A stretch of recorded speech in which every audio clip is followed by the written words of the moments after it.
Hi, my name is Emily Herman, and this is my third book critique video. My featured text this week is called Sam and Dave Dig a Hole. It is a story about two boys and their dog who decide to dig a hole and find something spectacular. Along the way, they just barely dig past all different types of treasures. They have no idea they're there because they're so focused on digging. However, the dog knows the whole time and is always curious as to why they aren't stopping to get those treasures. At the end of the story, the dog digs a hole and they fall right back through the earth down to their yard. I really love this book because I think it's a very fun way to get students interested in the earth and a good way to introduce the layers of the earth to younger audiences. And I love the artwork in this, and you really have to look at the pictures to see what's happening in the story because it never says in the story that they're going past all these treasures, but the pictures show that they're just barely digging past them. So that's why this is my feature text. I have 2 lessons about this book this week. My first lesson is called Layers of the Earth. It's an 8th grade science lesson. And in this lesson, students are going to start by using this website to journey to the center of the earth. And at this website, you get to see different depths of things. So you can see how far an animal can hear, or different ruins that were dug up at different depths of the earth.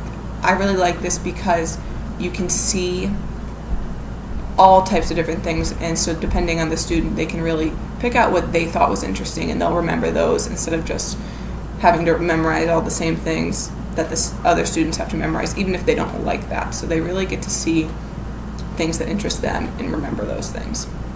After that, they're going to get to go on a field trip to see a geologist and get that hands-on experience from him or her and really learn about the earth in a deeper way that way and just become more engaged that way. My second lesson is called Something Spectacular Happened to Me. This is a 3rd grade writing lesson using Storybird. And for this lesson, I want students to use Storybird and create a story about something spectacular that happened to them. And it can be very individualized and very personal. Something that I may think is spectacular, someone else might not. So I really like that sense of individuality, and really just you learn a lot more about students in that way. So I thought that would be really fun, and no stories will be the same. They will all be different because even if they did the same thing together, they will be seen from different points of view, and so the stories will be different. So I made a story using Storybird about when I got my dog and I went on a treasure hunt, and I came to a house, and inside the house was my dog, and she is my something spectacular.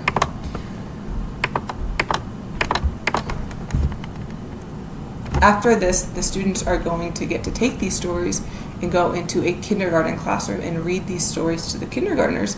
I like this because they can practice their verbal storytelling, but they can also show these kindergartners that, yeah, they're only in 3rd grade, but look at all these cool things that have happened to them.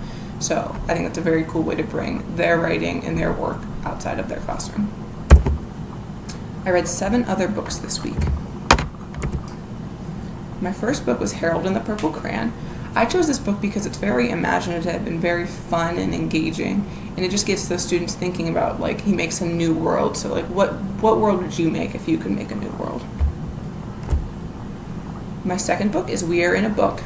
I love this book for new readers because it's this elephant and pig that realize they're in a book and they can get the reader to say things, and they just think it's the funniest thing. And so as a new reader, it's very funny and engaging and makes them want to continue to read.